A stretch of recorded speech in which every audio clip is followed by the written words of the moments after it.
Right then, is the document visible to everyone?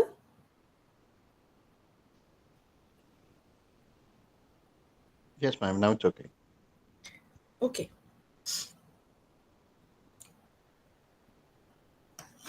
Actually, because of the way the course is scheduled and the blocks are scheduled, uh, we did not have a short review of how do the different management functions fit in. So uh, we've come straight to controlling here. If we look at the process of management, and if you look at the basic functions that are there, you would start with planning, you would go to organizing, then there would be other functions involved, and at the end of the management process we would have the controlling function. Okay, now as we discussed earlier also, these are all iterative. We might go through one function once, not just once, we would have to go back to that function again if we want to rectify some mistake or if we want to make some improvement in the whole process somewhere. But for now, let us come to the last function here, which is controlling. And please do tell me if someone wants to be admitted, because I would not be able to see when I'm presenting. Okay. Now, all of us control something or the other thing, in life, and similar is the case with management, because if you are wanting to achieve certain objectives and you are working, you have some process in place, and there are certain activities going on towards the achievement of those objectives, then it is quite possible that there would be mistakes, there would be some kind of exceptions which would come in, and then we would have to find them out and correct them as soon as possible if we want to achieve the organizational objectives. So the control function basically does that. It can actually come into picture anywhere. It could even come into picture while we are planning. It could come into picture when we are organizing or doing the other functions of management. So the control concept is finding out exceptions from what we are doing, and then correcting them, taking corrective action to rectify those mistakes, right? So let us come to the definition.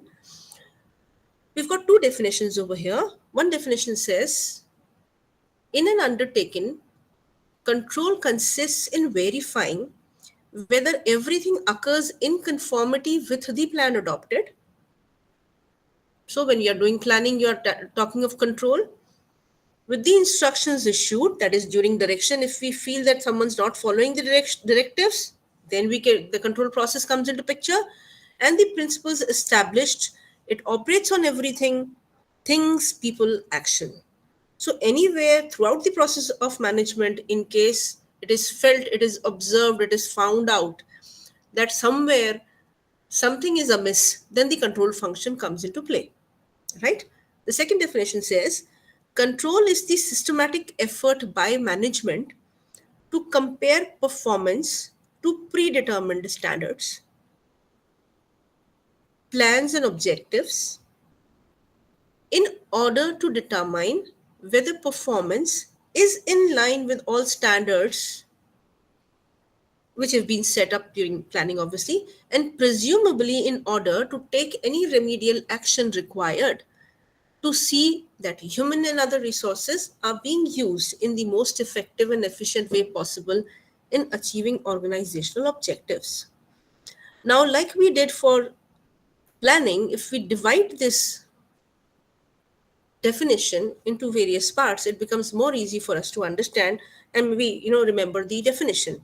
So it is a systematic effort by the management, enter, to do what? To compare performance to predetermined standards, plans, and objectives, right? What we have already set and we have already established and formulated the plans. In order to determine, what do we want to do? We want to determine whether performance is in line with these standards, right? And obviously, and presumably, in order to take remedial action required to see that human and other resources are being used in the most effective and efficient way in achieving organizational objectives, right? This efficiency and effectiveness is an integral part of all the functions of management. So We can use it anywhere, everywhere actually, right? So if we come to the features of the control function, give me a second, please. My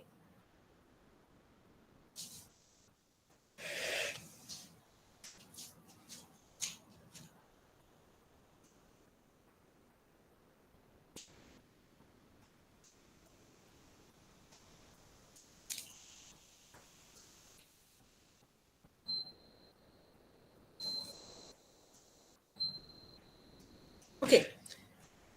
If we try to understand the features and the basic nature of the control function, it is an end process.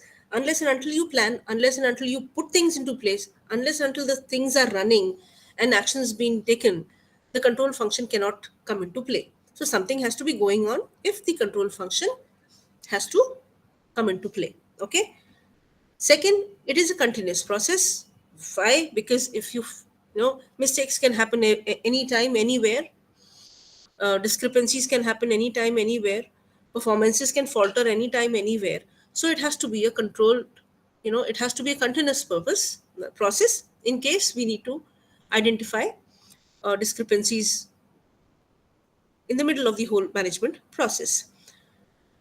Third, obviously, since planning and action and activities, all work is being done in all levels of the organization, in all departments of the organization, however big the organization is, however small the organization is, control function would be taken up, will have to be ensured everywhere to identify problems. Control function again fixes personal responsibility, because only then you will be able to identify who is to be taken to task. So when we talked about planning, we said that when we plan, we fix responsibility, that to look, this particular task is to be done by so and so department, this is to be achieved by so and so people, that kind of thing. So we fix personal responsibility there. When the control function comes into play, obviously that personal responsibility is seen, that who was responsible for this particular task and why is discrepancy, or why is there a problem in this particular task. Only then you would be able, the control function will be able to serve some purpose in the organization. Obviously, like planning, like the other function, there has to be some flexibility. You cannot be very rigid with the control function also. Emphasis on exceptions, that's the most interesting feature over here. There's a concept called, like we discussed, management by objectives. There's a concept called management by exceptions. Now, what is an exception? Exception is something which we don't expect to happen. So if there's a particular, assembly line, and there's some particular nuts and bolts, some part of the machinery being produced, the machine would let all the proper specification parts pass, but it would pick up only that part which is maybe lesser in weight, which is not according to specification. So what is happening? Exceptions are being identified by the machinery. In a similar manner, managers only focus on exceptions. They do not interfere in the day-to-day tasks. So that is called management by exception. That you would overlook the regular working, but things, if they, fall out of line, they need to be brought to the notice of the individual who's controlling the whole mechanism. So that is called management by exception, and control function basically emphasizes on exceptions only. They're not concerned about the regular working. Obviously, the control function is related to the other functions in a manner that they are all interdependent and interlinked. If you do not plan, if you do not organize, if you do not arrange for a proper procedure to accomplish a task, how can the control function come into picture? Okay, let's come to the control process. It's a simple four-step process which says that the first step towards achieving proper smooth functioning is setting performance standards. Now, what kind of standards? Standards should be measurable, quantifiable, something like, if you're talking of the performance of an individual in a factory, you should be putting up a standard like these many units need to be produced by the end of a day, or maybe every hour these many units should be produced. So that is one kind of a standard, right? Then Every hour, the number of units produced would be measured. That is the second step, which is collecting data. Possibly there is some kind of a mechanism which which counts the number of units that are produced, right? Then the third step comes into picture: comparison between what? Between how many units have been produced in that hour and how many units were supposed to be produced in that hour. In case there is a discrepancy, corrective action would be taken, and it would be seen why, during what duration in the day this thing happened, that the number of units produced per hour were less. And then the root cause would be found out and corrective action would be taken, right? So that is the control process. Setting performance standards, it could be any standards, it could be quality standards, it could be production standards, it could be sales standards, right? It could be some kind of a qualitative standard that also can happen. On the basis of those standards, data is collected. When you're making the standards, you are actually defining in clear terms the quality expected, the time period in which it will be executed, and the cost framework. Like, for example, you are producing units, you are making good quality products, but then the cost is very high. But that was defined during this performance standard setting, that the cost has to be between so and so units. That should be the cost. And so if you actually falter there also, then also you have to take corrective action, that you could not be spending, that the cost could not go beyond a particular point, right? So that is the control process. And when we are talking of taking corrective action, it is very important that possibly sometime it is possible that when you look at the cause of deviation, you might understand that the performance was set too high, right? Now, when you're looking at, for example, when you're talking of people working in the organization, you might set a performance standard which is beyond their reach. So that is also quite possible. So while taking corrective action, while evaluating, you need to find out the root cause of the deviation. If the root cause, if when you find out the root cause of the deviation, you understand if there's a problem in your standard, you need to change your standard also. That also can be there. That scenario can also be there. Now, let us come to types of control techniques. There's a variety of terminology here, but almost similar.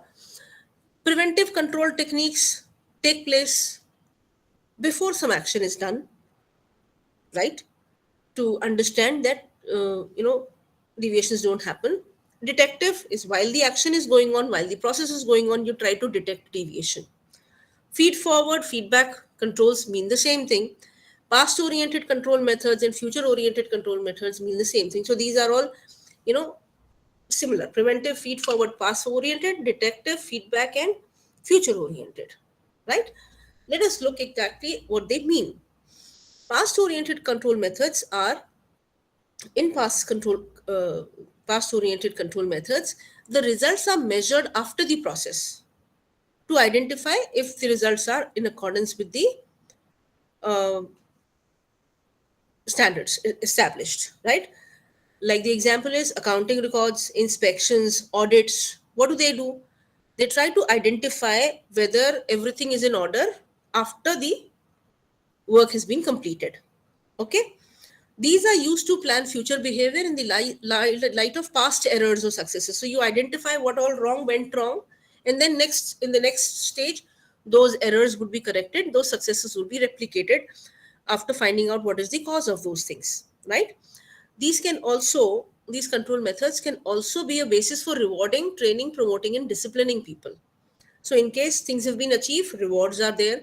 In case during the root cause analysis you find out that there is some problem, that the people are not trained and skilled, or there's something lacking there, some skill is lacking, training is arranged. People can be promoted if their performance is satisfactory, beyond satisfactory, in fact. And possibly, if something wrong has been done, some wrongdoing has happened, then disciplining is required. Future oriented control methods. Future oriented control methods take place while the process is going on. Because sometimes what happens is, during the process, there are deviations which can prove very costly. So, in scenarios like that, control process comes in play in between the process on a regular basis, periodic basis, so that mistakes are identified then and there and corrective action is taken then and there before the damage is too huge, right? In most of the organizations, past oriented and future oriented, both kind of control methods are adopted, right? Because no organization can risk, huge deviations, and then, and the cost is too much, and then they are not able to justify that. So all organizations make use of both these methodologies, where somewhere they are controlling the process and somewhere they're doing it after the process. Okay, let's come to the control techniques.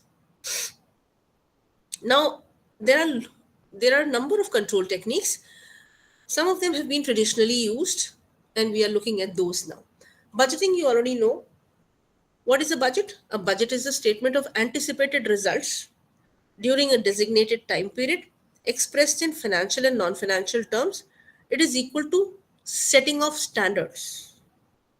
Right. So when we decide that we are going to spend this much of money on marketing, this much of money within marketing on direct sales, or on online marketing or branding or some kind of designing, when we decide that and we fix the amount, what are we doing? We are setting a standard. After a particular time frame, this thing will be reviewed to see that what kind of money has been spent in all these different activities. It would it is a part of the planning also, and it is part of control also. So it serves both the purposes. Okay, standard costing, that is an interesting concept. uh, Wherever there are a huge number of expenses involved, cost elements involved, especially in production, especially in purchase, especially where you are, acquiring some kind of asset, acquiring some kind of raw material, acquiring some kind of spare parts, those kind of uh, activities, standard costing is involved. What happens here? A particular level of costing is fixed, accepted, standardized for all that we need to buy. Okay? And then whatever purchases happen, whatever expenses happen during a particular time frame, till when the standard costs have been, for a time frame, if they've been set up for a time frame, during that duration, whatever purchases are made would be meeting those standards. So you are not going to spend too much money. This kind of thing can also have for quality also, not just the costing thing. If you set up a specification that, the parts that we are going to buy need to meet these specifications, and they need to meet the cost specifications also. So, the people in the purchase department know that they should not be spending beyond this amount, and they should be getting these specifications also. So it is a control technique which is used. The process is also there. What does it say? It says involves setting cost standards for various components of costs, measurement during execution, comparison of data with standard. For example, if you are floating a tender, then you would be measuring what all kind of costs have been put in the tender by different people, different vendors. Comparison with data with the standard set. Variance detected. Now this is in case somewhere the standard costing technique is not followed, is some problem, cause is identified, possibly you need to tweak a little to satisfy a particular quality specification, and necessary action to prevent variance in future is taken. It could involve changing the standard also.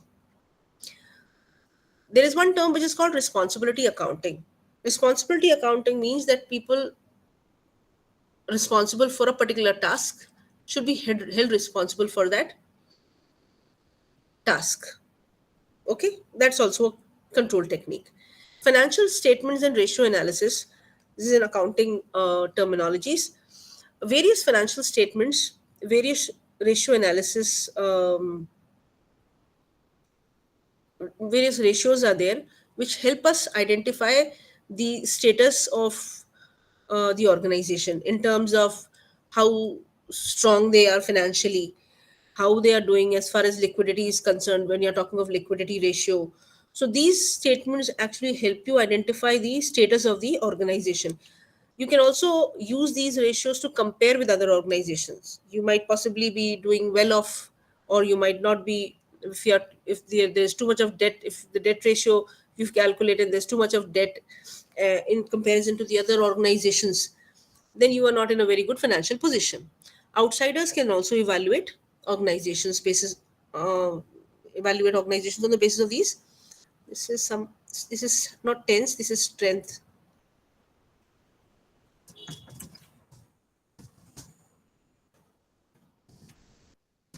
Okay. Let's come to break-even analysis. That is also one control mechanism, control method, and which has been used for a long time for now, since a long time. If any of you have done studied economics, you'd be able to relate to this concept. Now, break-even analysis examines the relationship between total revenue and total cost at various levels of production so as to establish a break-even point. The break even point is the point where the organization breaks even, a point where there is no loss but also no profit, and beyond the break even point, profits are generated. Now, what does it mean? It means that when you start off production in a particular firm, suppose you set up a plant and you start off producing maybe bicycles. Okay, so what would you have to do? You would have to set up a plant. You would have to make all the, meet all the regulatory standards. You would have to procure capital. You will have to also have some working capital for day-to-day production. You would have to have electricity connections, infrastructural requirements. All that would need money and investment. Okay, so the point is, when you produce the first, and you will have to have also hire people, staff. So when you produce the first cycle, will you make profit? No, you will not make profit. Okay, it's quite possible when you produce maybe 100 cycles, you're not making profit. You're selling all the 100 cycles, still you're not making profit. Why? Because the kind of money that you generate, the revenue that you generate from 100 cycles, will not be equal to the money that you have spent till now. So possibly when you produce 300 cycles, there would come a point where the revenue that you generate from 300 cycles would be equal to the money that you have spent in producing 300 cycles. That is the break even point.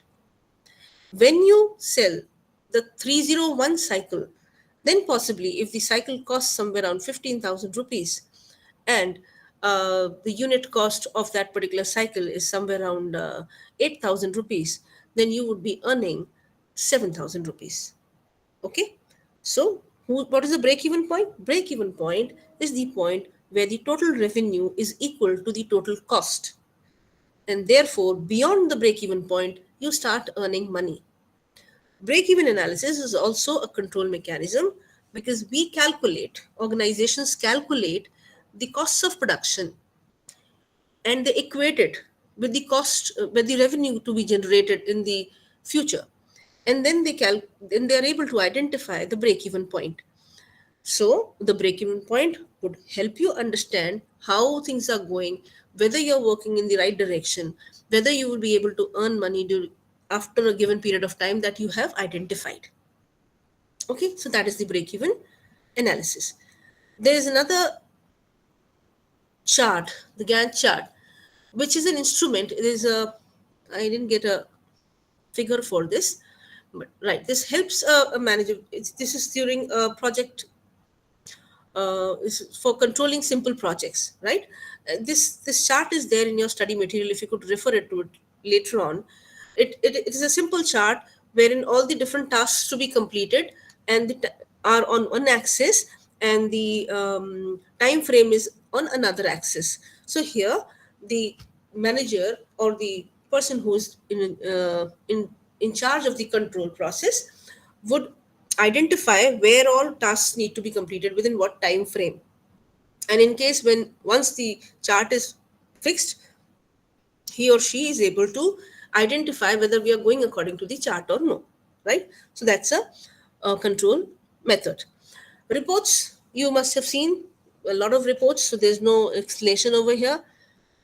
After a task is completed, after a project is completed, after a work is assigned work is completed, whatever tasks you're talking of at hand, there could be a possibility that you need to put in a report on that. Okay, so for example, salespeople have daily reports, which is called DSRs, daily sales reports. You can have weekly reports, you can have monthly reports. Various kinds of reports are generated in organizations to identify problems, or and also to report accomplishments. Okay, rules are also a control mechanism. Rules are what? Rules are, you cannot smoke, right? These are rules. So rules are control mechanisms, and these are applied in areas where there is you know where there can be no risk, you cannot take risks. So those are rules. So they are identified and they are displayed in the organization.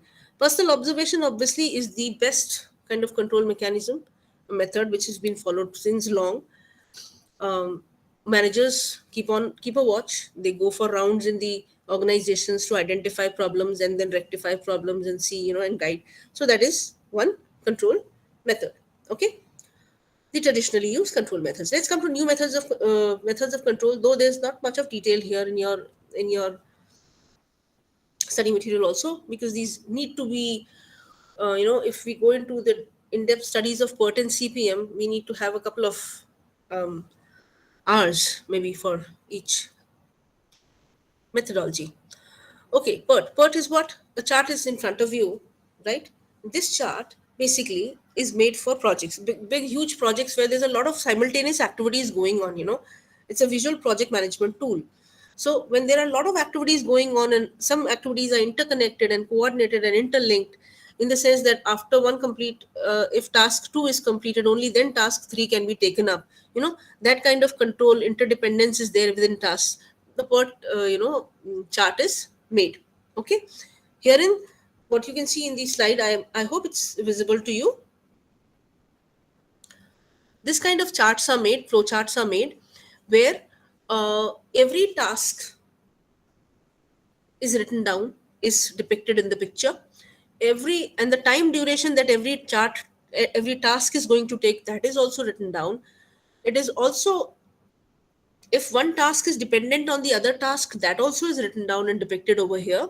So that at the end of the whole chart, when the whole chart comes into form, we are able to identify how many days it is going to take, what all tasks require how many days, and how they are interlinked to each other. So that once they are once we start implementing that project, we are in a position to identify problems, if they happen, identify deviations from the plan that has been put here. Okay, so that is the PERT chart. This is called project evaluation and, I think, review. Yes, project evaluation and review technique. Okay, now using the PERT chart, there's another technique which is called CPM, which refers to critical path method. This is also a chart similar to the PERT chart, which is like this. Okay, now what do you mean by critical path method? When you look at this chart, you are able to identify that if task 7 is dependent on task 5, so unless and until task 5 is completed, task 7 cannot be taken up. Okay, so that means if you want to calculate 6 plus 6 plus 7 plus 8, these number of days would be taken in this task. Okay, and for that matter, it is imperative that there is no blockage in this particular path. That is what is a critical path method. Okay, it would help you identify the longest duration which can happen for which can be taken up by the project, and and therefore it would also help you to understand and clear bottlenecks if there are any. Okay. Now, let us come to what characteristics should an effective control system have. Okay. This is a little theoretical. Obviously, it is a forward looking function, timely and forward looking function, which is not backward looking. You are looking at what you're going to, do in the future. And it has to be that if a control mechanism has to be effective, it has to actually foresee what is going to be there, foresee problems also, and foresee how things are going to be done. Only then it can be an effective. You cannot just sit in one place and not think about the future and make a control system, right? It has to be suitable in the sense that somewhere, if it's about people, then it has to be sensitive also, suitable to the need of the object or thing that we are going to control. Objective, obviously you cannot have subjective standards, you cannot have different standards for different people, different standards. These have to be very objective and very clear and unbiased. Comprehensible, if people do not understand how their performance is going to be judged, they will not be able to perform properly. So these systems need to be very comprehensible, so that people are able to understand what is going to be measured and what is going to be evaluated.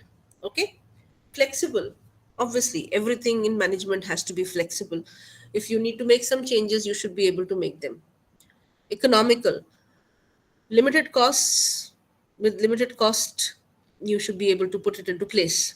You cannot go in and buy some fancy mechanism or fancy tools or applications and then spend money unnecessarily to set up a control mechanism. Okay. Operational, something which can be put into practice, not just like, let me give you a very good example. Suppose for learners, we have an evaluating mechanism where we are going to actually personally interview them and observe how they do their how they go about doing their personal you know uh, how they after the particular program, how the particular program has changed their lives. Now, is that feasible? Is that something which can be done? No. We can only make them do assignments, we can maybe take tests, something like that, right? So that is, you need operational things, something which can be put into practice, something which can be actually operationalized. Okay. Acceptable, yes, acceptable. Something which is acceptable would mean that people whom are you controlling? You're controlling people only.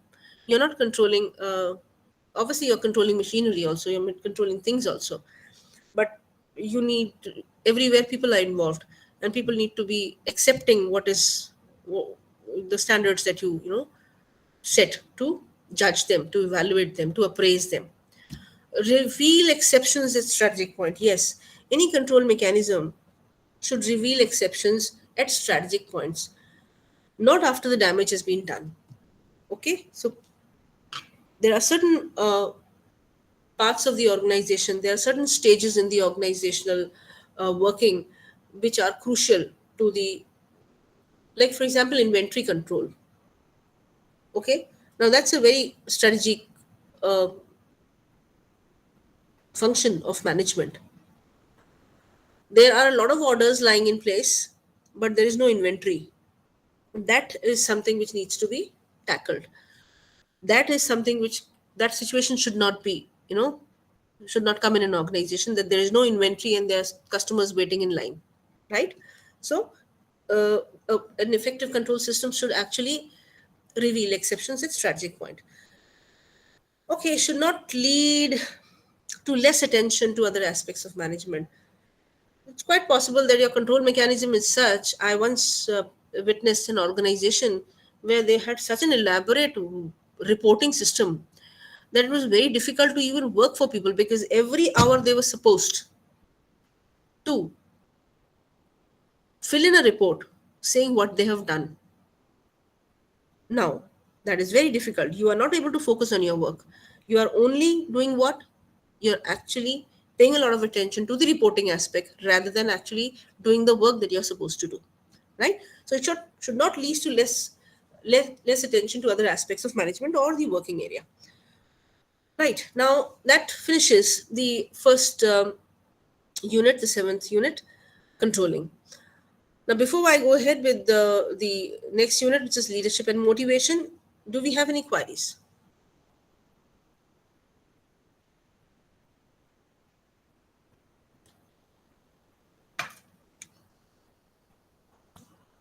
Learners, are we paying attention? Yes, ma'am. I need one clarification.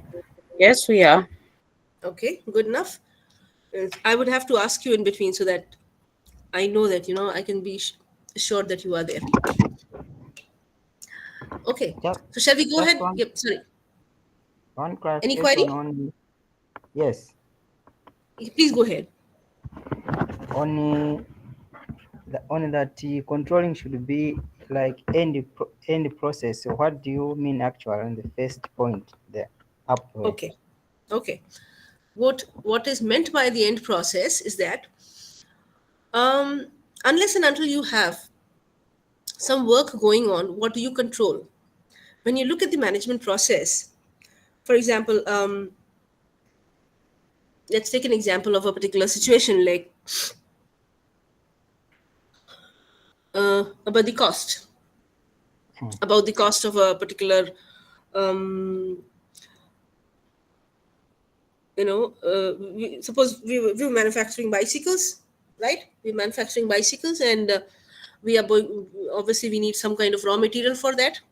Okay, so we'll make a plan first about what kind of material we need, what items we need, what all equipments we need. All that we would be planning. We would be putting people into place to buy those things.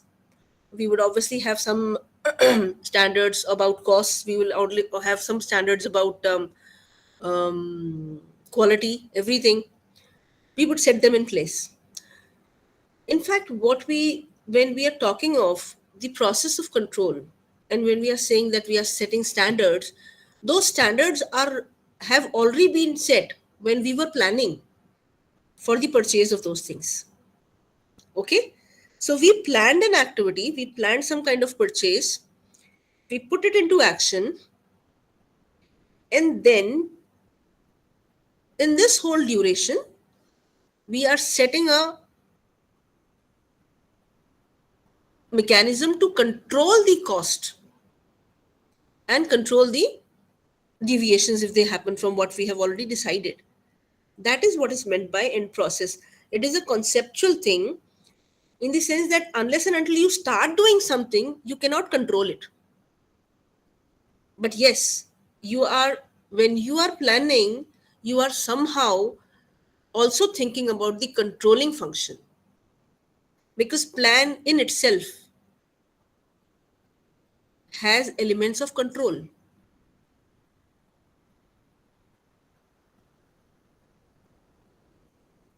Oh, Is thanks, that ma'am. is that to some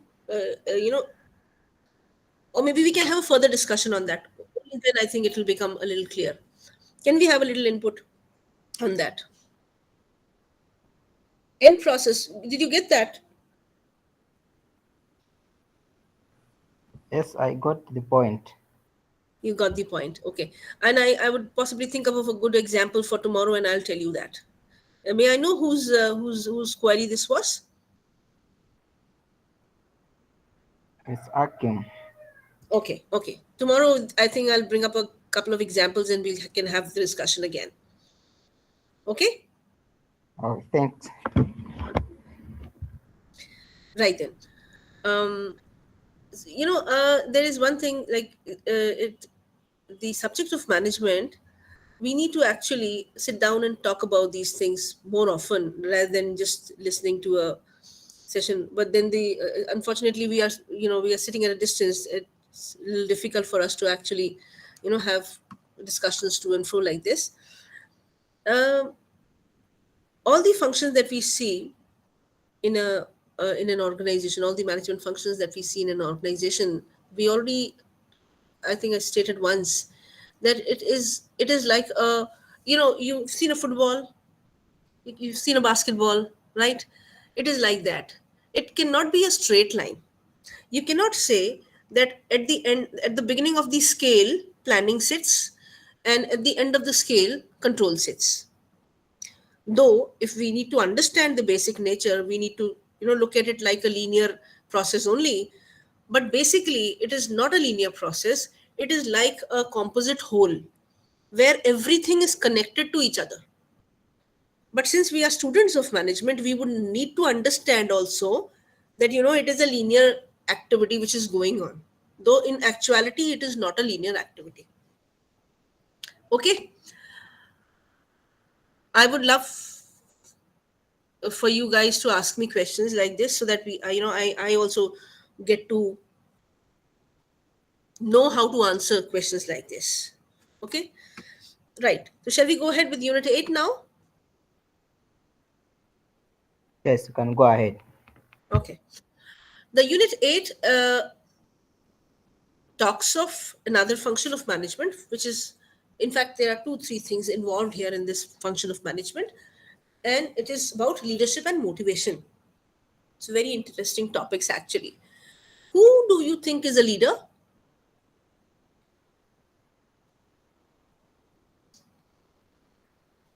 Like we were talking about authority and power yesterday or day before yesterday, a leader is someone like that.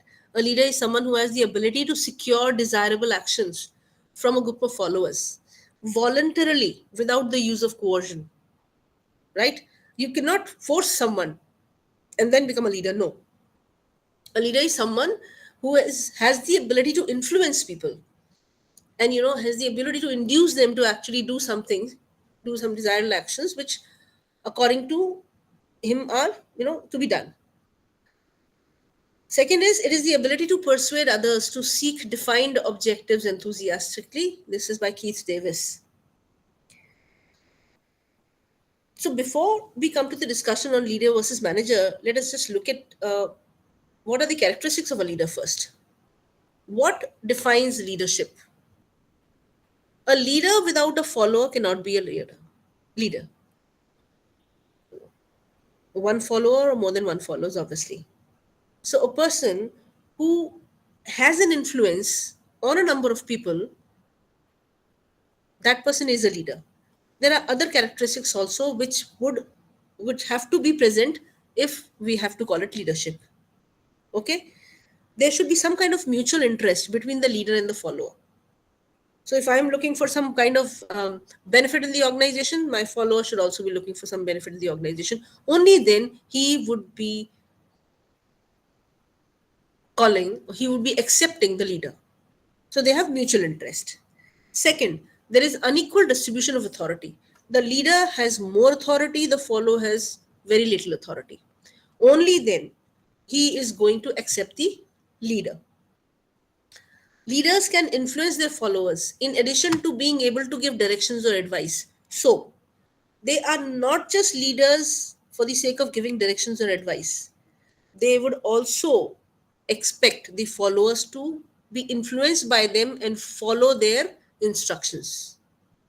Okay, so it is not like this that they are giving the advice just for the sake of being saintly or something like that. Leaders want some kind of return from the followers. Only then it makes it a proper leadership situation. In the organization, do we need leaders? Yes, we need leaders. But we need leaders who are interested in achieving the organization's objectives. We do not lead leaders who are not working for the organization. They are working against the organization. Those kind of people are also there, especially in government organizations. Okay. Anyway, so let us equate a leader to a manager. Who is a leader? A leader emerges in an organization. There are four people of the same status, of the same position, in the same position, same designation. But not all four have the kind of power that one person has on the staff who are working below these people. That is a leader. Okay? So leader emerges in an organization, a manager is appointed. So are all managers leaders? Maybe no. Are all leaders managers? Maybe no. Why? Because someone in the junior capacity can become some kind of a leader because he's experienced. He has more experience than the manager. That also is possible. So leaders have personal power and have the ability to influence, and managers have positional power by virtue of his position in the organization. Okay? Leader may or may not have positional power, and manager may or may not have personal power.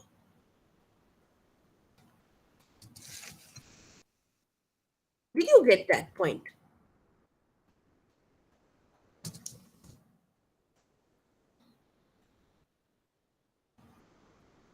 So, a manager who has personal power would be a great asset to the organization.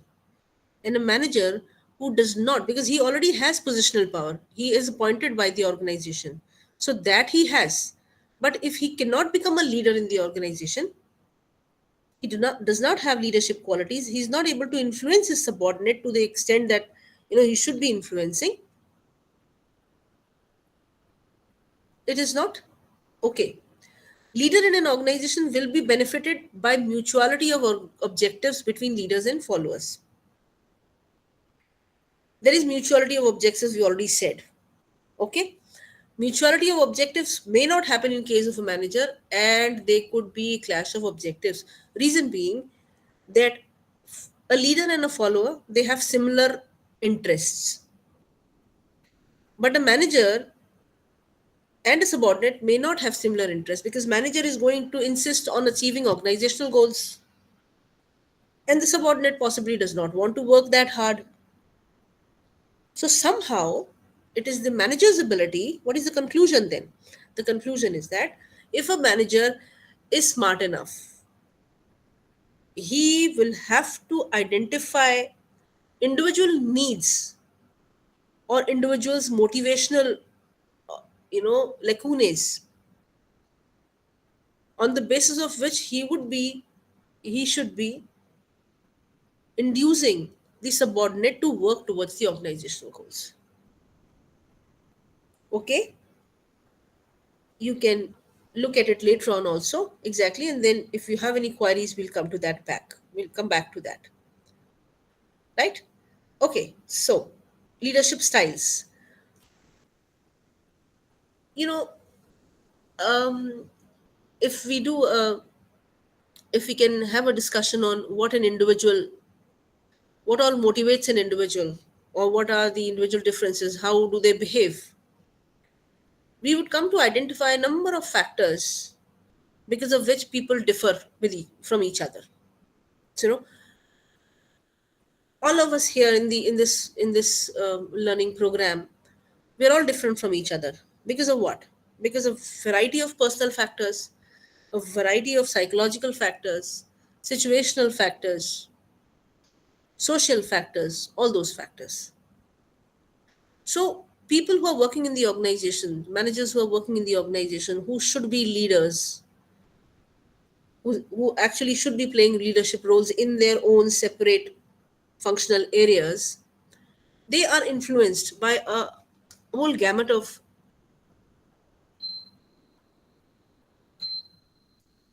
factors, and because of which they develop their own style of working.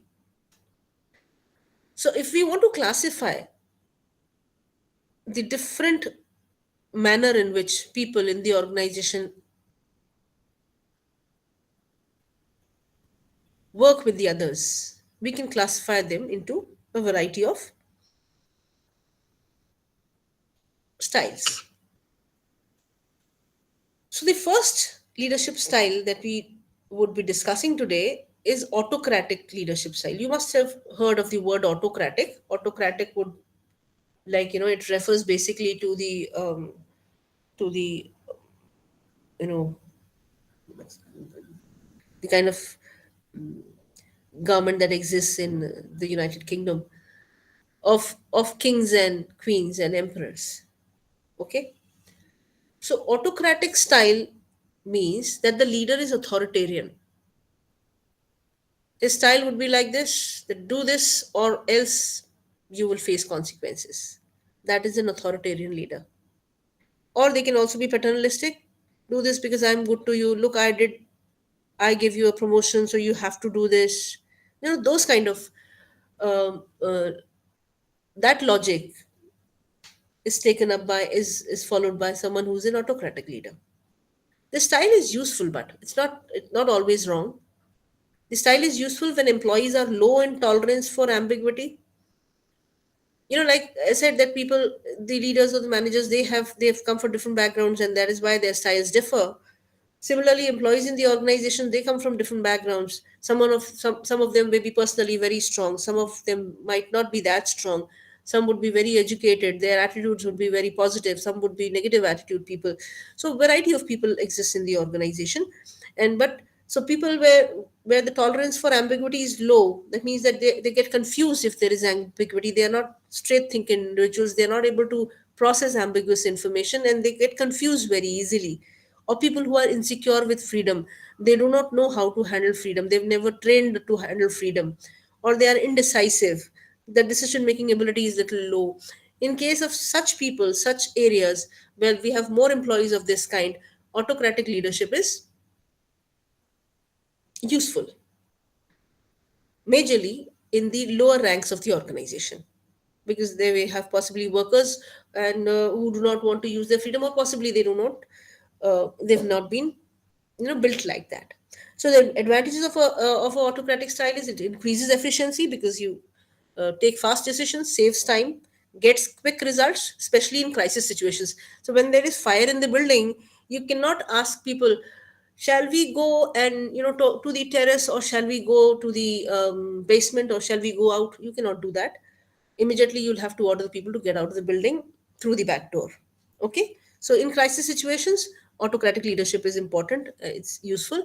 Negatives is there, though, no communication, no feedback, there could be misunderstandings. You do not get any input, you don't ask for input from subordinates, and there could be resentment also if the style of working is not good, if the language is not good. Okay, the second kind of leader is democratic or participative leader. These kind of leaders, this style, basically the leader accepts responsibility for goal setting and achievement, but freedom of action is also given to the subordinate. Entire group is involved, and the leader shows concern for people. So in this kind of an environment, in this kind of a style, uh, because of participation, better ideas and suggestions and more talent is drawn into the decision making process. People grow and rise in the organization because they are guided, and they're not just ordered. Okay, negatives is sometimes participation, following participative technique takes more time, and sometimes it can lead to loss of control where the leader is not strong enough. And some leaders use it to avoid responsibility also. That's quite possible. If they are not competent themselves, they would get their subordinates to come and discuss solutions, and then take the credit for the solutions which have been generated by the subordinates, right? Conditions which make a democratic leader successful: atmosphere of approval, proper knowledge, consistent discipline. Excuse me. Okay, so when the overall atmosphere in the organization is of approval, mistakes are not pinpointed, and it is more of teamwork and harmony, then democratic style is successful. If you point out mistakes, then people might not interact and participate in the decision making process, in the leadership, with the leader. They do not cooperate with the leader. Proper knowledge, obviously, because if people have knowledge, only then they can participate with the in the discussions with the leader. Discipline, consistent discipline. If there is a need every now and then to discipline the people and then put things in order, then how could a participative style work? It cannot work. Right to appeal, yes. In case there is someone has a point, and which is not you know not acceptable to the others, there should be right to appeal also. Only then participative style would work. Free reign leadership style. It is the highest form of democratic or participative leadership style, where the leader exercises no control at all. His or her job is only to provide guidance, little guidance, provide information, material, and then the followers are supposed to accomplish their objectives. Generally successful only at the top levels, because by the time they are at the top levels, they know how to process information, how to take decisions. They are experienced enough to accomplish the task without any help. So free rein leadership style is basically very rare, but yes, it happens. Okay, now let's come to the leadership theories, and we'll have to run through, I suppose, because we've already finished 1 hour, and we are yet to complete two topics. Okay, the Tate's leadership theories or approaches. What do you mean by leadership theories or approaches? How does a leader come into being? It explains that. How does a leader, what processes go on inside the leader, uh, you know, to explain how he behaves in the organization? These are explained by the leadership theories or approaches. Okay, the traits theory says that inherently some qualities are built inside that person, inside a leader. And because of the presence of these qualities or abilities, this person is a leader of some sort. Okay, obviously we would think about the positive, because positive characteristics of positive personality traits of the individual, because a true leader basically has positive personality traits. The styles might confuse us. The styles possibly might confuse us that, authoritarian leader is also a leader, participative leader is also a leader, free reign leader is also a leader. That's a different thing altogether. But when we are looking at, if we look at the most desirable kind of a leadership style, it is going to be participative only. And any person who is a good leader will have good traits only. Okay, so the traits theory says that someone who is a good leader would have some good personal abilities or traits which are there instinctively built inside the individual, because by virtue of his genes, by virtue of his experience, by virtue of his learning, by virtue of whatever positive thing has happened with that person. Okay, so these traits could be objectivity, communication skills, teaching ability, emotional stabilities, all those are listed down there. So if this, according to this theory, these are inbuilt in the in the individual. That is why that person is a very good leader. Now the criticism for this theory is that some people during the course of their work life become leaders, train themselves to become leaders. So it is not necessary that every time these traits are inbuilt in our system. We can also learn. That is one criticism of this traits approach. Okay. Second theory, which explains leadership behavior, is contingency theory. Like we, like the management evolution of management thought that we looked at the contingency theory. Here also, the theory says that there is no best style of leadership. Effective leaders analyze situations and then take decisions. That also is true. Okay. Now, there's a third theory, which is Fiedler's model, which says that effectiveness of leadership depends on situational favorableness. These terms are important over here. The favorability of the situation depends on three factors again. So what does this model say? This model says that if the situation is favorable, the leader will be effective, successful. If the situation is not favorable, the leader will not be successful. Now, what causes the favorability of the situation? There are three factors. One, the leader member relation. If the leader and his follower, if the relationship between these two people is good, then the leader will be successful because the follower will listen to the leader. If the task structure is highly structured, is not ambiguous, that means that if the subordinate knows what is to be done, how it is to be done, what is his responsibility, what are the other people's responsibility, if all these things are very clear, then that leader will be effective. Why? Because there is going to be no confusion. Third, If the leader has high positional power, now what is positional power? Because of his position, he can hire them, fire them, he can scold them, he can discipline them, he can reward them, he can increase their salary. If all that power is there with the leader, he will be effective. That's quite obvious now. Okay, so these three things lead to the situational favorableness in the organization, and because of this, the leader could be effective or not effective. Next, managerial grid theory. The managerial grid theory says that there could be two kinds of orientations. One is person orientation, and the other is task orientation. What do you mean by task orientation and person orientation? Task orientation means that an individual is very much focused on work. Work needs to be done within time. There is no compromise, stuff like that. And person orientation is okay, if you're not able to do, leave it. We will adjust. So there is more concern for people in person orientation and more concern for work in task orientation. And there is a grid which depicts this. And there are four quarters here, in this matrix structure, which depict the concern for production and concern for people, this managerial grid. So a person who is low in concern for people and concern for production is actually a useless kind of a leader. Okay? A person who is more concerned about production and not concerned about people at all, he is a task manager, but he might have his own problems because people would resent him. Okay?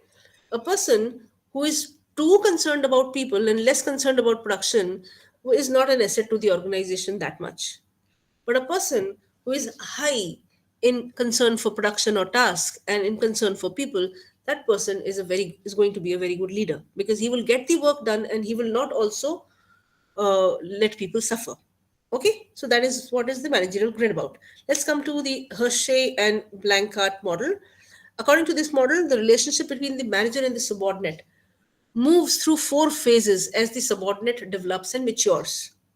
Okay, this model says that when the subordinate enters in an organization, when an employee enters in an organization, from there to the if he sticks to the organization for a long time, there are four phases through which he goes. In the first phase, when he enters the organization, he needs more instructions. He needs to understand the organizational rules and procedures. He is low in in his understanding about the organization. So what does the leader have to do? The leader has to be high task orientation person. He needs to actually push this person to learn and do his work. He has to be low in relationships, the leader. Why? Because he cannot build a relationship right now. You never know if the person is going to stick to the organization or not. Okay, so in the initial phase he has to be pushed to work hard, and he should not be too concerned about that individual personally.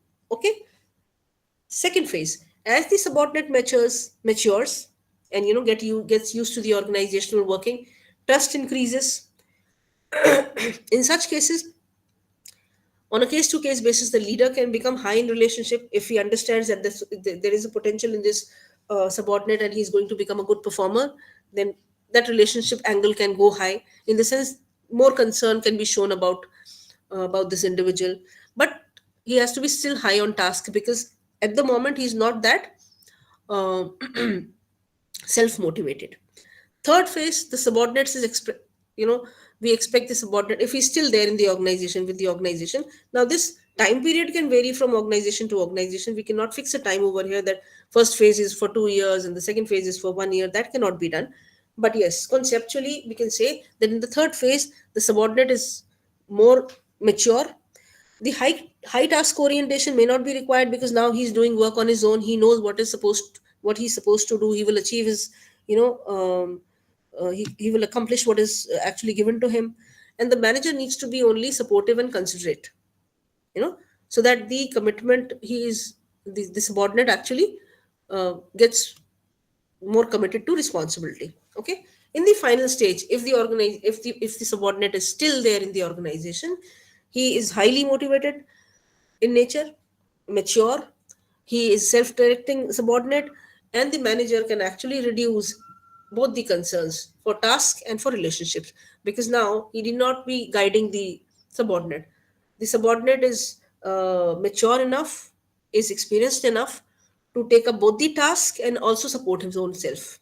Okay, let's come to the sixth theory, which is the Robert J. House's path goal theory.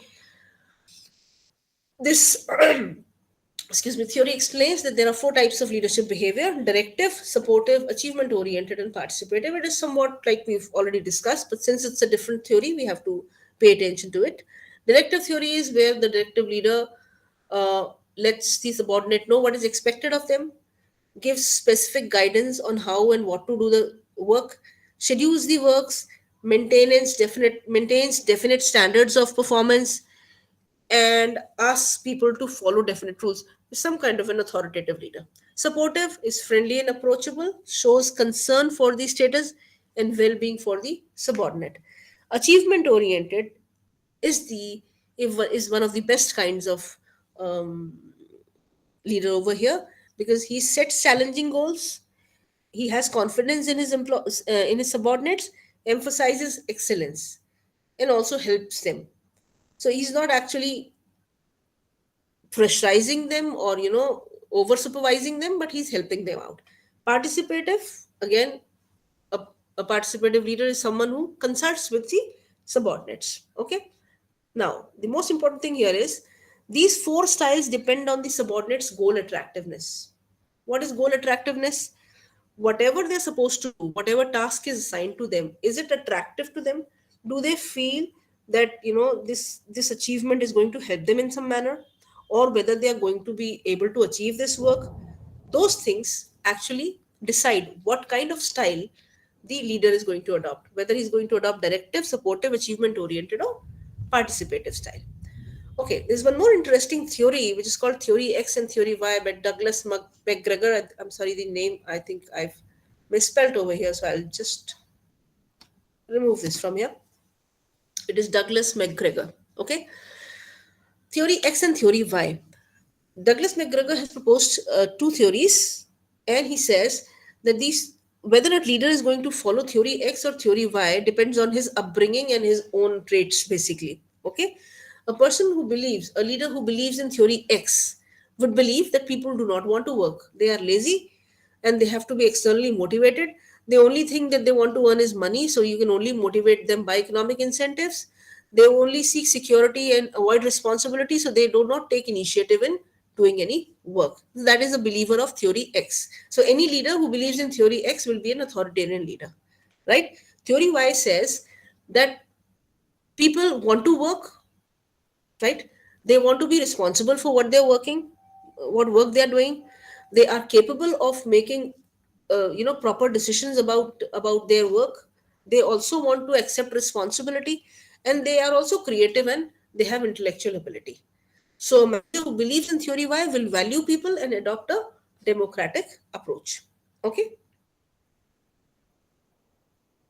Okay, forces which determine effective leadership. Now there are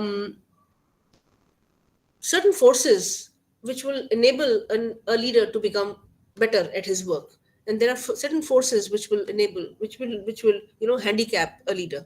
Okay, forces in a leader. If the leader has a positive attitude, he's got proper values, knowledge, skills, experience, he's mature enough, he's got experience, he has emotional flexibility, he's emotionally intelligent, socially intelligent, and these qualities have been developing in him since childhood, they will influence his thinking about other people in the organization. So, what he believes, he is going to implement that, right? So, if he believes that people are good and they need to be helped to become better, he will become that kind of a leader. Okay? Forces and subordinates. If the subordinates themselves have good knowledge, they need independence, they accept authority, or they are tolerant to ambiguity or intolerant to ambiguity, all these factors will affect their relationship with the leader, or will define what kind of leadership style their boss is going to adopt. Forces and situations. If the leader's leader, that means the leader's boss or the manager's boss, is himself very authoritative, automatically the leader will become an authoritative individual. Okay. If the job demands are too high, if there's too much of pressure, if the time pressure is too high, then authoritarianism will come into picture. Forces in the organization. If the division of work is very clear, more of participative style. If the organization structure is tall, tall, remember span of management, we were talking about span of management. If only very few people are reporting to a leader, the leader will obviously control everything, will try to control. Okay. If uh, the structure is so that there's a lot of freedom for people to, use their own initiative, then that kind of leadership will come into picture. Production technology. If we are producing something at a huge large scale, then there is no room for participative kind of a thing, right? Or if there is something which is some creative thing is happening, some designing thing is happening, then more involvement is there, more participative working is there. Okay. So these are the forces which determine effective leadership. Let us come to the second topic of unit number 8, which is motivation. Okay. Now, what is motivation? Motivation, like there was some other topic that we discussed, motivation can be a noun and a verb. We can understand it in both manners. All forces working within an individual to cause him or her to want to engage in certain kinds of behavior is motivation. So there is some motivation within me. There are certain forces which are working inside me to cause me to work in a particular manner. So that is my motivation level or my motivations. Motivation is also the process of channeling a person's inner drives so that he or she wants to accomplish the goals of the organization. So someone can start working on us to motivate us to do a particular to work in a particular manner, right? So that is motivation verb, the verb motivation. Now, what is nature of motivation? What do you mean by motivation? And how is it useful or how is it difficult? Like I said, individuals differ in the variety of, there are a variety of influences on an individual. So when there are variety of influences on an individual, variety of factors working on an individual, when their backgrounds vary, where their households vary, where their personal relationships vary, a lot of things about individuals are different. Okay, so every individual differs from the other people. So individuals differ in their motivations because of a number of factors. Okay, if you try to define actually motivation, you'd see that how does it come into picture? How does it come into play? When there is a need for safety, need for security, need for money, need for XYZ, whatever, when there is a need, you start thinking about a goal to fulfill that need. When you start thinking about that goal, you start moving towards that goal in some way. You feel a tension and you feel that you need to work towards the goal. So that a drive comes into play. That drive is motivation. Okay. So since individuals vary in needs, they have different needs, they have different motivation levels, they have different goals, they visualize different goals. So individuals differ in their motivations. Sometimes individuals themselves are not aware of their motivations. They're very difficult, they're not even aware why they are acting in a particular way, why they are behaving in a particular way. That's also possible. Then motivations are dynamic. I might have an unfulfilled need today, tomorrow maybe I might have something else. So needs differ, needs vary, and when needs vary, the motivations also change. Motivations are expressed differently. Again, when we're talking of expression, also that is also different. But you might have an individual might need, is interested in personal growth. Another individual is also interested in personal growth, but one person will work hard towards achieving that, and the other person might not work hard, might look for some other means to grow personally. And motivation obviously are complex because there are a lot of psychological factors in play, in the picture. Okay. Now, determinants of motivation in an organization. If you come to the determinants of motivation in an organization, um, the same thing, the complex nature of motivation comes into play in the organizations also. Individuals there, their needs, values, belief systems, all are different. Organizational climate also influences the individuals in the organization. If the organization culture climate is open and participative, or not too authoritative, then the motivation levels of the organization might be a little different. If there is conflict, these are different points: autonomy, conflict, and control. If we've come actually, there we go. Okay. Too much of, if there is autonomy, people have freedom to do work, they would be motivated. If they've got some authority has been delegated to them, they'll feel important, they'll feel motivated. A lot of conflict also exists in organizations, politics, and some kind of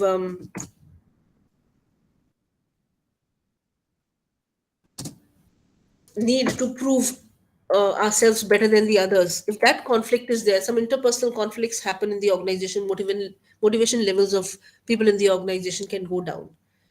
Too much of control also influences motivation negatively. There could be other exogenous variables also. Something, what is happening in my family outside the organization will also possibly, influence my motivation level, my motivation to do some work in the organization. Right? Types of motivation. Let's come to types of motivation. Again, there are a lot many forms of classification as far as motivation is also concerned. Positive and negative motivation needs to be related with punishment. Now, these are very important terms. When you want to motivate someone to do something, you can motivate that person positively and negatively. When you show them some positive outcome of doing that work, it is positive motivation. When you show them some outcome, some negative outcome of not doing that work, it is negative motivation. Because in the second case, also, he will try to do the work. Why? Because he wants to avoid the negative outcome. Okay? And when you actually give some negative outcome for not doing or doing some work, it is punishment. Okay? So there is a slight difference between negative motivation and punishment. Another classification is about motivation on about another classification of motivation is monetary and non. This is about techniques of motivation, monetary techniques of motivation, and non-monetary techniques of motivation. Now, let us come to theories of motivation. We'll define these types later on. We talked of Abraham Maslow's need hierarchy theory. Remember, if you remember, the hierarchy of needs says that there are 5 steps. There are 5 types of needs that individuals have, and any unfulfilled need will motivate that person to work. Okay, so the hierarchy is like this. People first, if they do not have anything in life, they would work for their basic physiological need: food, water, shelter. Right? Once that those needs are satisfied, they would want more security, safety, insurance, good working conditions. They would want that.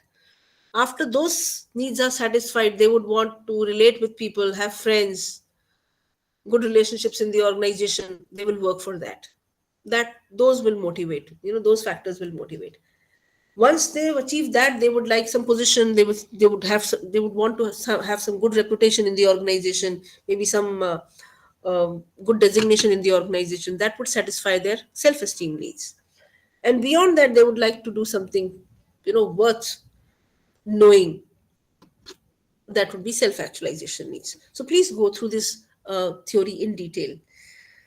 Second theory of motivation is Herzberg's two-factor theory. He did a study where he identified 2 types of factors: the motivators and the hygiene factors. Okay, so his study revealed that there are certain factors, the presence of which can lead to in individuals.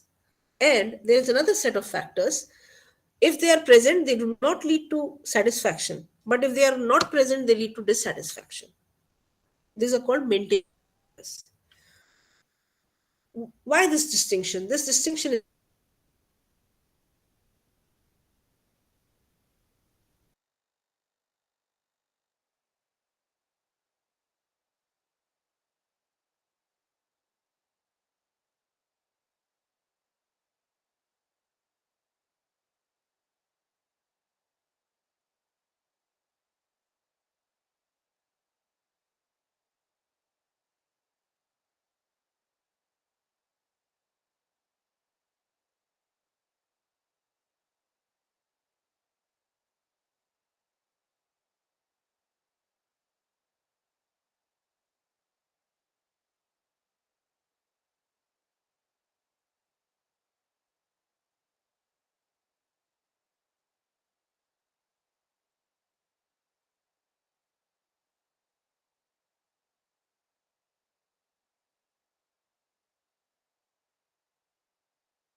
Hello everyone. How's the madam been disconnected? I yeah, I've just noticed I can't hear her. Visan. Right. Okay. Okay. Maybe we should rejoin in a few moments. Hopefully. Yeah.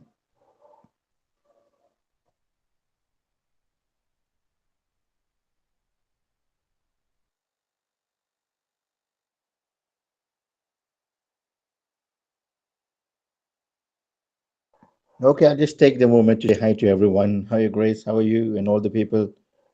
Hi, Suleiman. hi. Everyone's doing good. All the assignments have taken a major seat. It's busy to just multitask Yeah. and balance. It's hard. Yeah. Yeah. I can understand. Yeah. So when are you planning to submit the assignments? Before the 30th of March or 30th of April? What's the deadline? I'm looking at each of the assigned deadlines for each On assignment. LMS, LMS, it says 30th of March, 31st of March, but on the assignment itself, it's printed there, 30th of April. So which is which? I wouldn't know. I think if whenever Hello Madam everyone. Smriti comes online, we'll need to ask her which one to go for. Or should we just put the question on the group chat just to confirm? Yeah, we do that and also just ask her, you know. Yeah. Okay. All right. How are you doing yourself, Visan? How are you doing? Are you managing? We've been busy with the work and trying to Exactly. balance, same as you. Yeah, planning things because yeah, it does take a toll It is. with the work, with the timings of the lectures and other things that you have to do. So yeah, yeah, we'll have to manage. What else can we do? Yes. Yeah.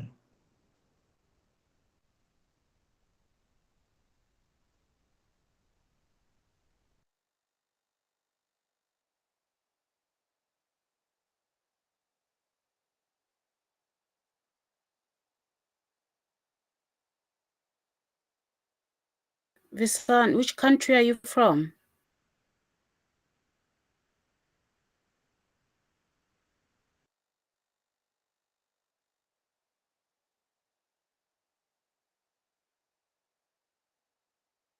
Yeah, I'm from Mauritius, Grace. Beautiful, beautiful country. Yeah, and you're from No, no, no, Nigeria, Zambia. no? Zambia. Okay, True, okay. We have some true. trade ties, Mauritius and I Zambia. wish I plan to fly there one day. Thank you. Yeah, sure. Why not? Most welcome. Most welcome. You know, you have someone who can who's there to welcome you. So yeah. Right? Mhm. So how is Zambia like? What's the economy like? What's your main export? Is it landlocked or you have a sea as No, well? we're landlocked. We're in the heart. Almost, yeah. Okay. Yeah. Oh, just in the middle. Yeah. We do a lot. Okay. We mining now of Yeah. just if Precious stones. Do you have any specific? copper, Oh, mostly copper. copper, and then we've gone into other minerals, sulfate, Okay. You do precious coal. stones as well? Yes, yes, yes. Okay. Yeah, the Americans are hard on us um, Mm. with regards mining. They're just there, and they're working Yeah. so quickly to deplete whatever we have remaining.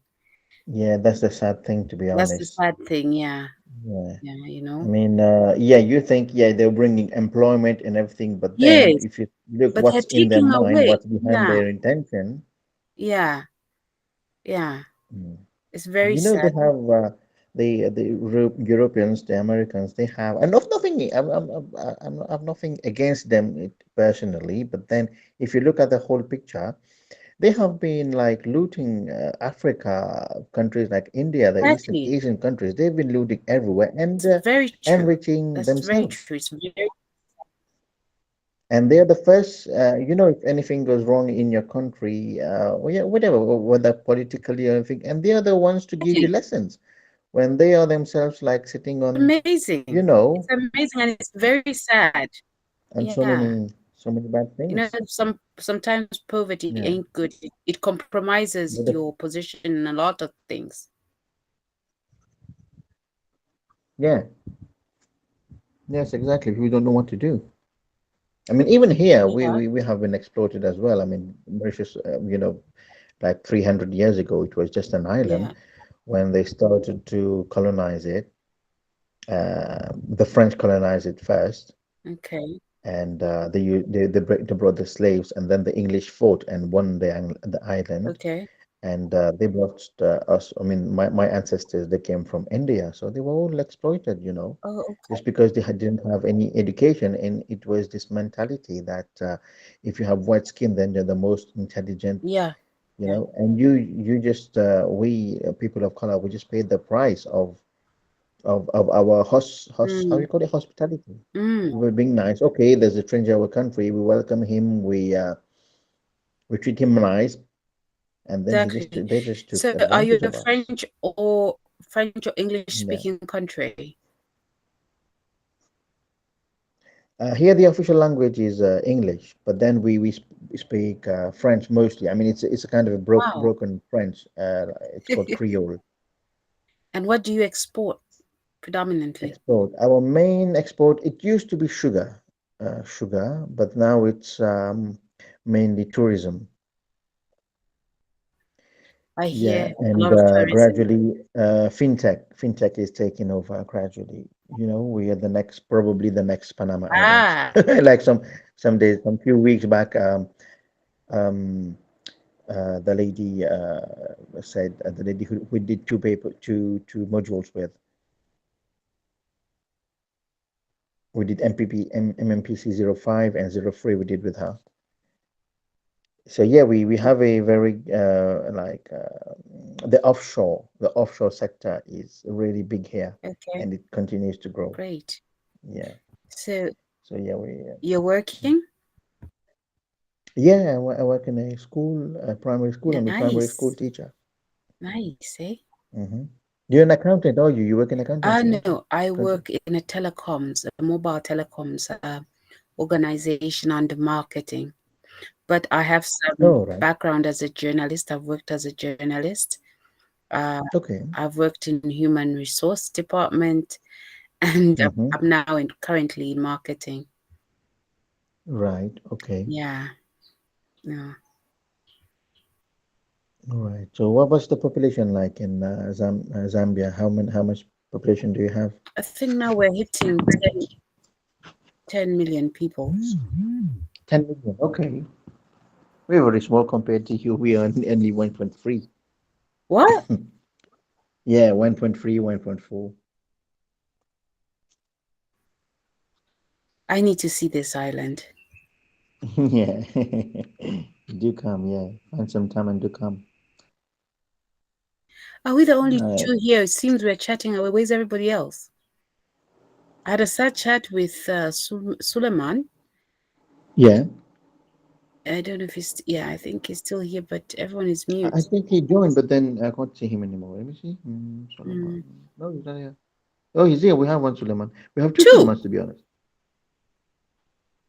Oh, which one Yeah. did I speak to then?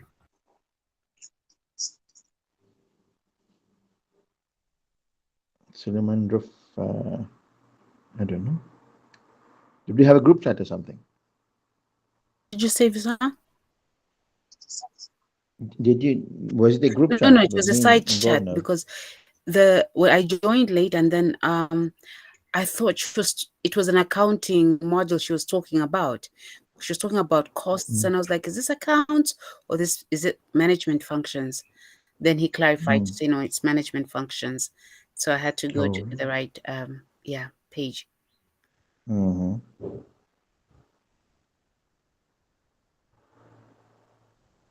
Right. Okay. Just checking if I'm.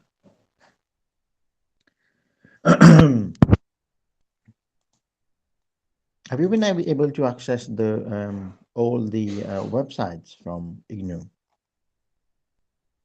Uh, I can, but like the assignment for business communication, I still haven't found it. The 0071. Yeah, yeah, Yeah, yeah. I think someone sent it yeah. I on the saw group, the that. group chat. I plan to download. Yeah, but then no, even I cannot find it on the web on the NIS Really? website. So, how are you going with this is a quantitative analysis? It's giving me hell. The formulas, hey? One second, eh? Yeah, with the you mean the come on, standard deviation and everything. Yes. Yes, I haven't even started that. I'll just write and then close it right away. But then I think sooner or later I'm gonna have to work on it Yeah, I'm very worried. because if the assignment date is I mean if they say it's 31st of March, then we're gonna have to really work for it. So yeah, let me just check 1 second. I'll just open it. PC07. Okay. Hi, people. Hello.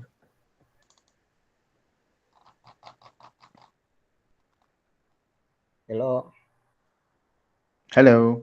Hi, Is mom coming back? Samantali, how are you?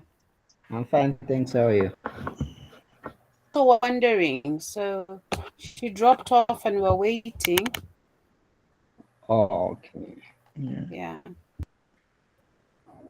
So it's around 20 minutes to go. We'll wait 5 more minutes and then Sure, we man. can log off actually.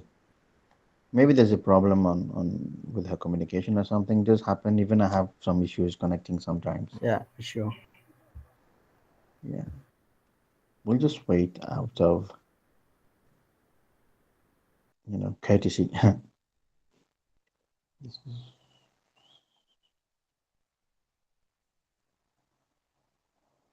um.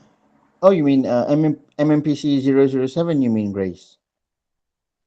That's the one I don't see attached as an assignment, but Yeah, it's not there on the website. I'm just referring to what one of our friends sent us on the group. oh yeah, Explain the two-way process of communication, yeah. illustrator and for examples. Yeah, you do have it, don't you? You have Yeah, I downloaded from think the it's in the from group. I'll website. have to download it eventually.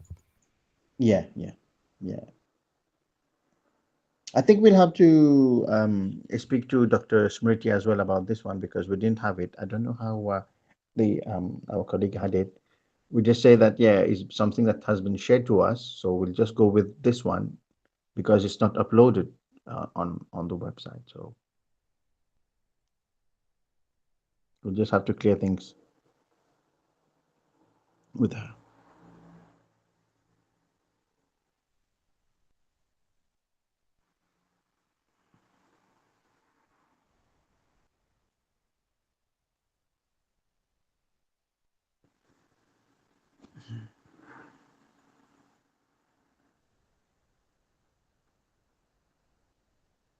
Anyone has control over the recording at the moment?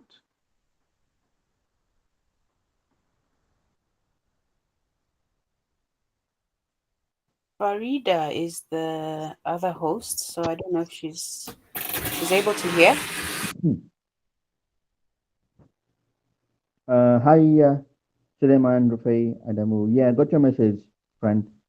Yeah, so Suleiman is saying MMPC007 is there on the website. I'll just check 007. Where are you?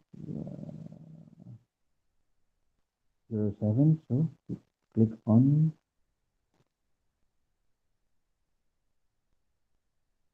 Right.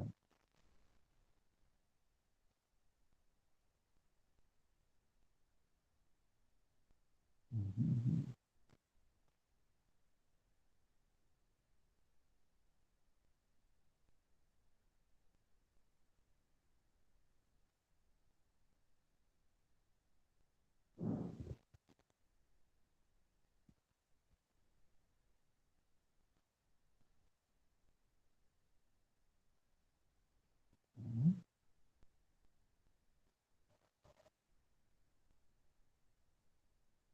Yeah, so is anyone in control of the recording thing? Is it? Is anyone? No?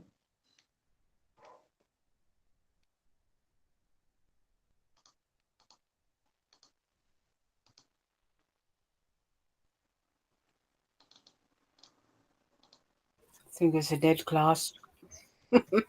I don't know. I don't know how many people are 15 minutes to listening. Yeah.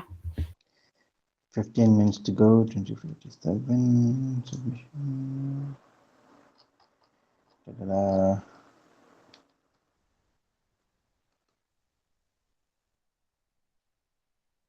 Mhm.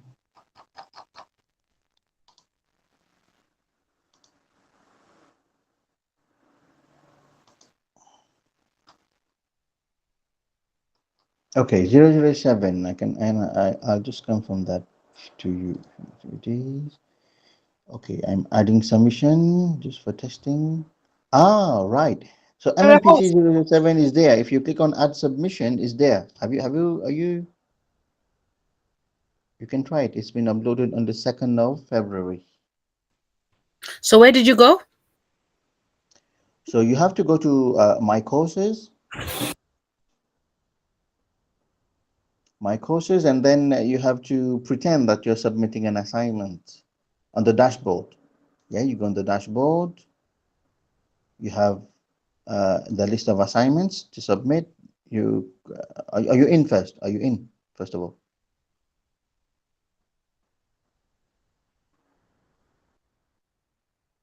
Let Even me there try to should go be. in. Let me try to go in. Start your Yeah, instructions. log in on the NMS first. Yeah, yeah.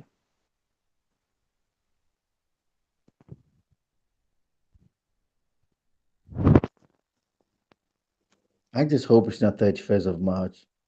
I'm gonna have sleepless nights.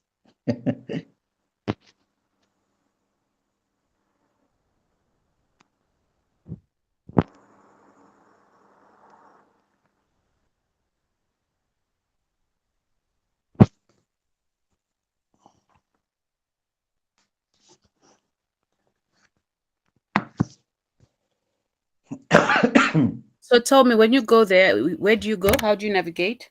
So you are logged in, aren't you? Yeah.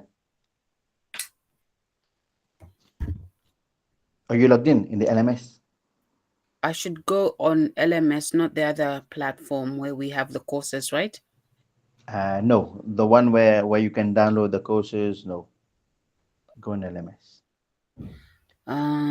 All right. You do have the website, don't you? Mm, You have to log in. okay. Let me try and log in.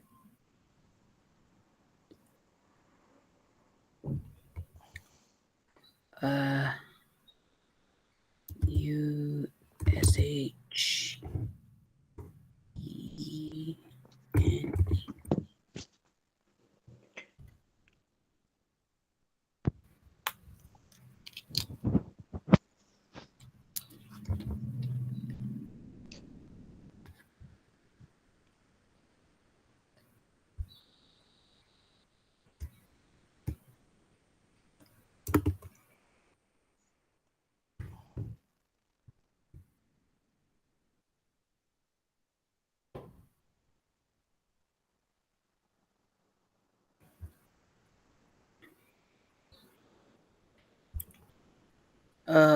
Okay. So yes, I'm in. I go to the announcements. Can you see dashboard? Yes, dashboard. You click on dashboard. Okay. Then you saw dashboard, blah blah blah, Friday 31st of March, and then you have the list of assignments. Mm, okay, slowly. My internet is rather slow. All right, okay, yeah, check.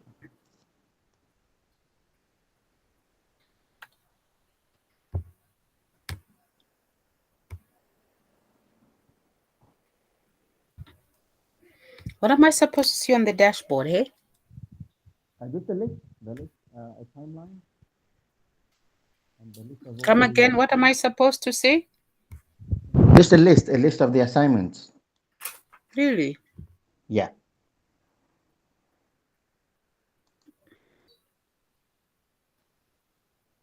you have the option to customize what you choose to see. I mean, it says dashboard, it says timeline, and then there's a customizable button that you can choose to show all or something that is overdue or anything that is due for the next 6 months.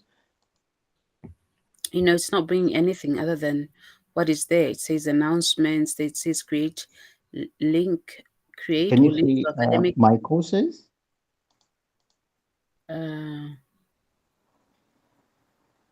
I wish I could send you what I can see here. It says It's okay. I mean, dashboard. we'll be logging out of the meeting in a few minutes. So I think we'll log out now straight away. I'll just stop there. Yeah. I Look, just log out and then we talk on under WhatsApp. Is that LMS, okay? I see dashboard, just Yeah, yeah. profile, re-registration, services, training, and placement. Oh, is it the right website? Mm. Okay, you know what? We'll just log out Mm? from this one. I think ma'am is not coming, so we'll just log Yeah, out let's. and we'll I'll just call you on WhatsApp. Is that okay? Oh, sure. All Thanks. right. All right then. Okay. Bye everyone. Bye See bye. you on WhatsApp, See Grace. ya. Right. See ya. Okay.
Were you not able to? Was I not visible? Was I not audible? Innocent?